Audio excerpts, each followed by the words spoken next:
y'all, I'm Brenda Del Rio. I'm one of the assistant directors of undergraduate admission here at SMU. Hi everyone, my name is Corey Vida. I'm a student ambassador here and I'm a senior at SMU.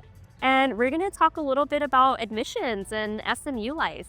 Now, I am a senior, so it's been a little bit since I've, been in that process, everything. It was a great time and stuff, but what does it look like now? How do you get started checking out SMU? Yeah, I mean, there's so many ways that you can get started. I would say definitely explore the website, right? Like those virtual resources are going to come in handy, especially because when you explore the website, it kind of encourages you to maybe visit. Did you tour SMU at all? I did. Yeah. And that made all the difference, I'm sure, right? Yeah. I mean, just stepping on campus was amazing and stuff. I mean, I really fell in love with it once I finally stepped on campus. Exactly. So I really encourage visiting whenever you get the chance, right? Because, you've seen and felt the experience yourself. There's only so much that a website or even people like me can always tell students about, but getting that feel for us in person is really important. So yeah, exploring the website, doing those virtual sessions, and then coming later in person is a really great way to get started. And my team and I, we travel to high schools a lot too. So check us out if we're there. We're always happy to,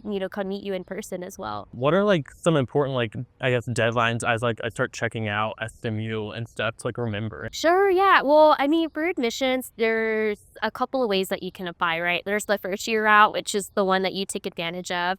And then there's the transfer route, right? So for first year admissions, those deadlines never change. You're looking at November 1st and January 15th every year. So whether that's a Monday, Friday, you get it. It's always going to be on that respected date. And then for transfer admission, we actually have rolling admission. So they're the only group of students that can apply at any time and then be admitted for that upcoming term. So just kind of checking out whichever pathway you're more interested in will be really helpful. But from there, just decide what deadline you want to take advantage of. I really recommend for first year students that early action deadline and give yourself that priority consideration. So I guess what's the difference between early action and early decision? Sure, yeah. I mean, that's a really great question and we get asked that a lot.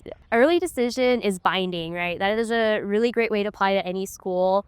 If you know that after you visited, for example, you're whoa, I'm sold on SMU. I want to be a Mustang no matter what it takes. So it involves a contractually binding agreement where essentially you're saying, I love this school so much that I'm willing to enroll as soon as y'all admit me. And it's a great way to apply. Granted, only a pretty small percentage of our students take advantage of it. So definitely make sure if it's the right option for you. But early action is non-binding. Both give you that same priority consideration. It's just kind of up to you and how committed you want to be to the option of coming to SMU.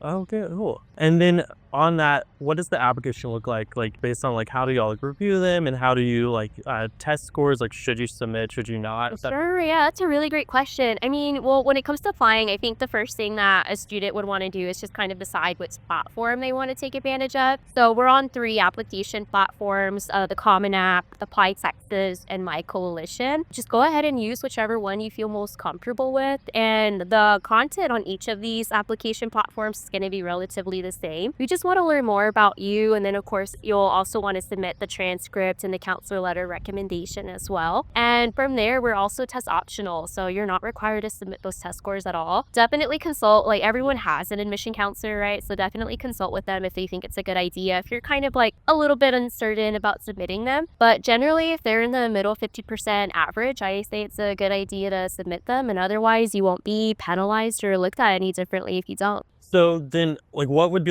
the baseline requirements to get be considered for SMU to get in? Yeah, that's a really great question as well. So I would say the bottom line question that we want answered is, are you going to be successful at a place like SMU? So we'll do holistic and contextual review, which is something that a lot of other schools practice as well. But essentially, we are going to look at everything that's on the application, like test scores, if you submit them, GPA, the rigor of your curriculum, but we're also looking at, that essay, the extracurriculars, those letters of recommendation. And we're going to use all of that together, those factors, to make that admission decision on if you'll be successful at a place like SMU. But generally, if we can get a good yes from your application, I would say that's a pretty solid chance of admission. And that's a really great way to stand out with us for sure. So you said that test scores are optional and everything, and that you won't be necessarily penalized for not and everything. But as I was a high school student thinking back and stuff, I was thinking what do I take, the ACT or the SAT? Which one would be better? Do I even submit them?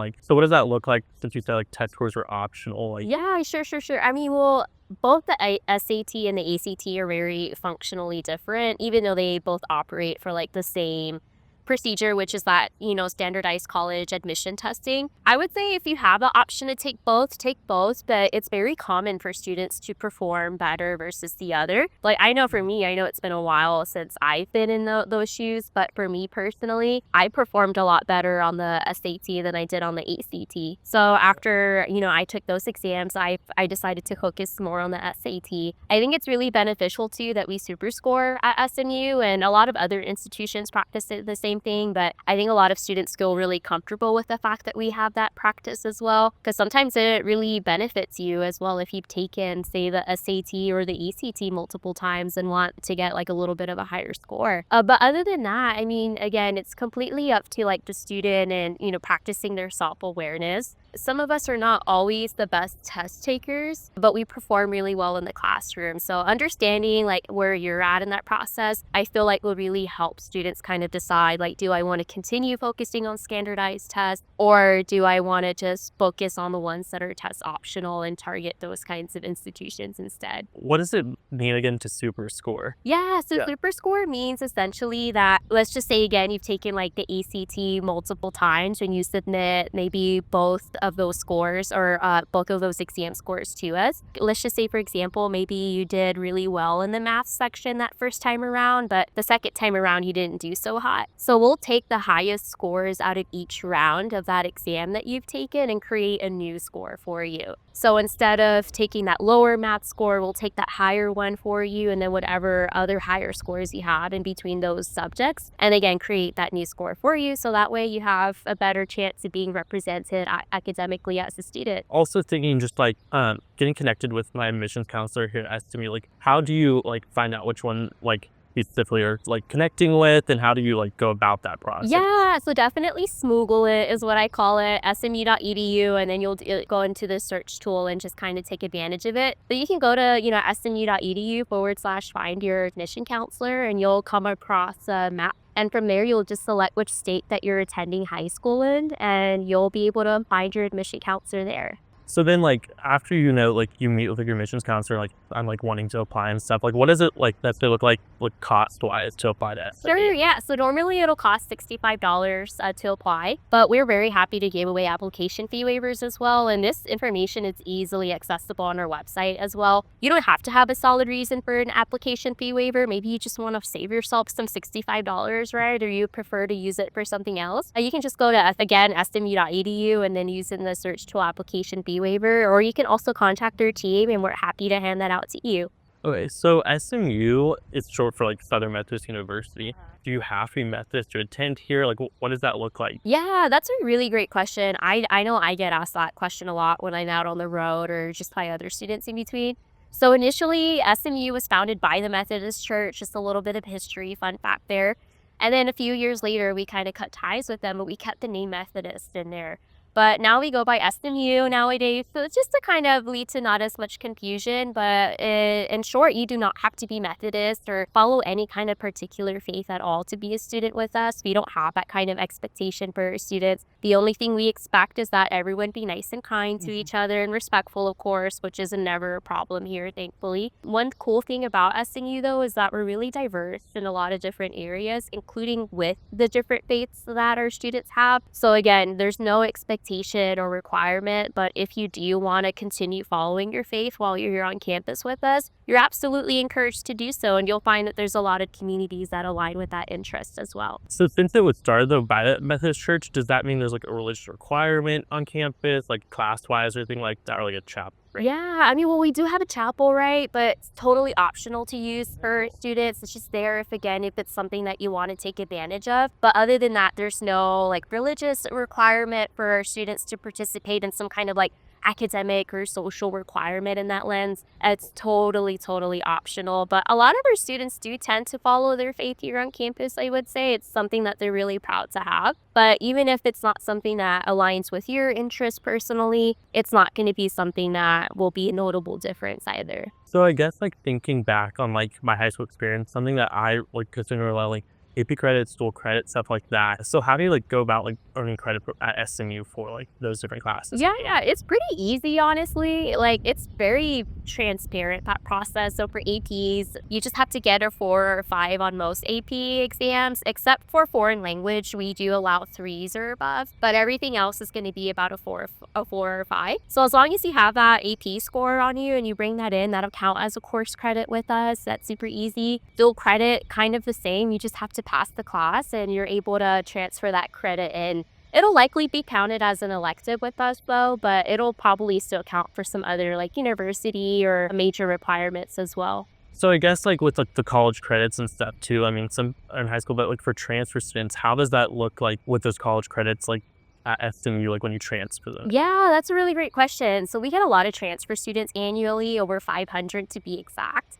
And it's really easy for transfer students. So just to clarify, a transfer student is someone who's taken college credit courses after graduating high school, right? So like if you're a high school senior that's graduating with your associate's degree, awesome, but you're not a transfer student, you're still at first year. But if you obtain maybe an associate's after graduating high school or have just taken any level of college credit courses, then you'd be a transfer student with us. It's really easy. You can apply at any time before that upcoming semester and just be admitted for that upcoming term. There's transfer pathway guides that I really encourage potential transfer students to explore online. And that'll be really beneficial, especially for the major that they're looking to transfer into, particularly like business, because there's specific classes that they really like to see on that transcript beforehand. But essentially, you'll just kind of want to explore the website. There's different kinds of transfer students as well. We have the first year transfers and then your traditional transfers. The only difference between the two is just how much time you've spent in a college classroom. Other than that, you'll just find whichever one fits your needs, then make a decision from there.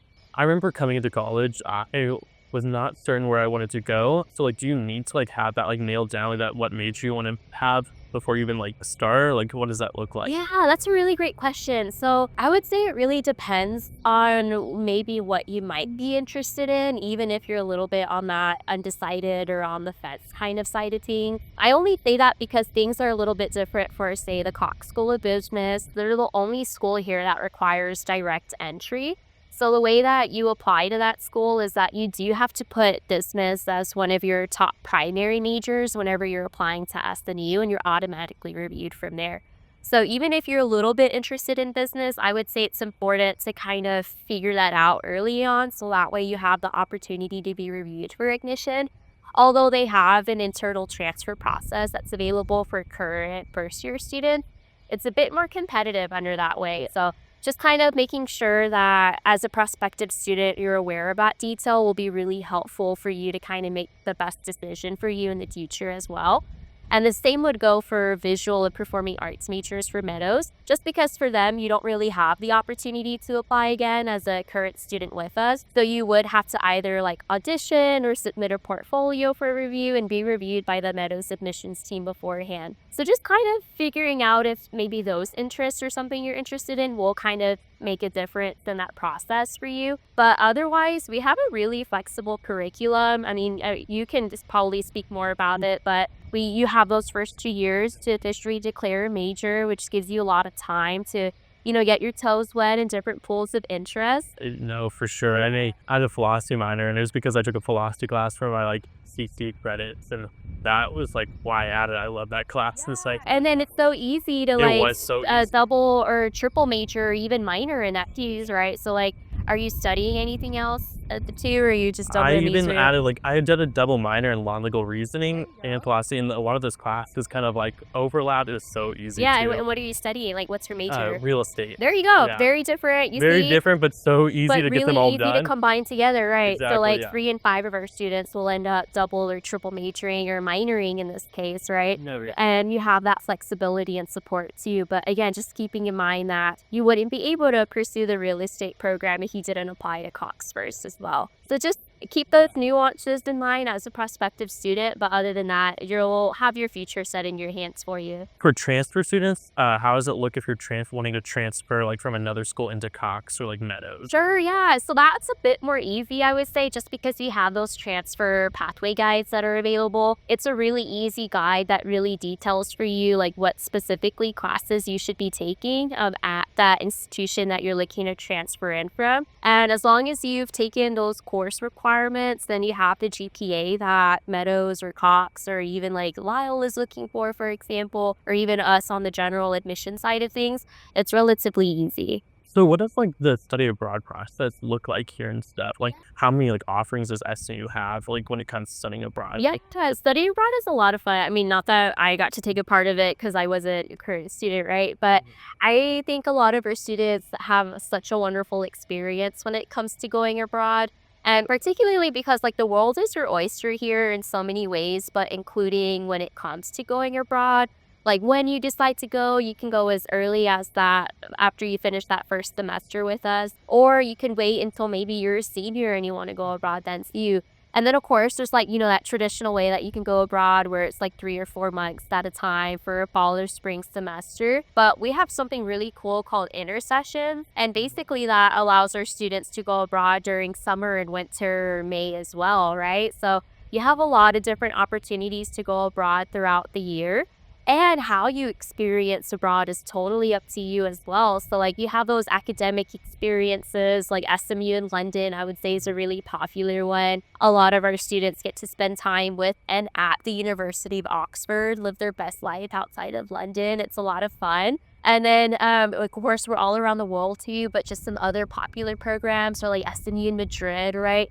I know a lot of our Cox students like to take advantage of that program where you go abroad and you get to do an internship at the same time, which is really awesome. We're genuinely all around the world. So like SMU in Tokyo or even SMU in Morocco or some other fun programs that our students can look forward to. I had a few friends that were able to do it, and it must be great because they don't stop talking about it at all. Exactly. Yeah, Yeah. definitely something to do at least once in your undergraduate life side. Yeah.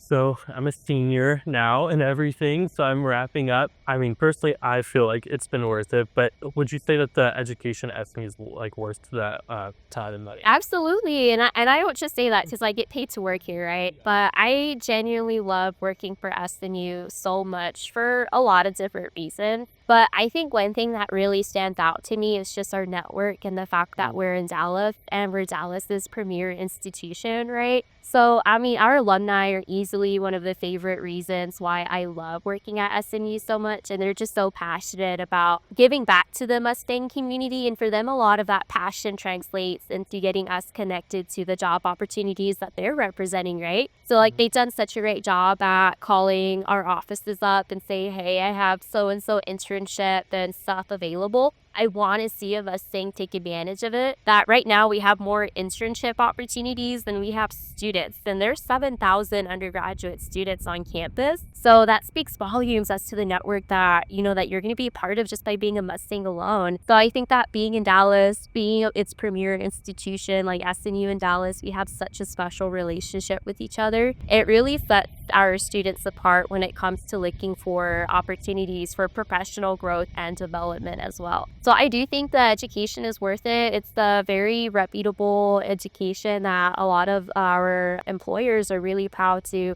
partake in when it comes to hiring our students as well. I mean, our job placement rate after graduation is going to be a little over 90%. And that's actually at the time of graduation too, right? So a lot of those students already have an offer at the time of walking across that stage and getting their diploma. So I guess like what are you excited about like looking into the future and stuff? I mean, I'm excited about being an alumni and stuff. So when I come back, like 5-10 years and stuff, what are some like fun, exciting things looking forward to? yeah, I mean, there's been so many new changes that have been going around at SMU. I've been telling everyone that we've been really stepping into a new era, and there's just been a lot of cool changes that we've been a part of. So one of the recent ones being that we're part of the ACC or the Atlantic Coast Conference, which is a lot of fun.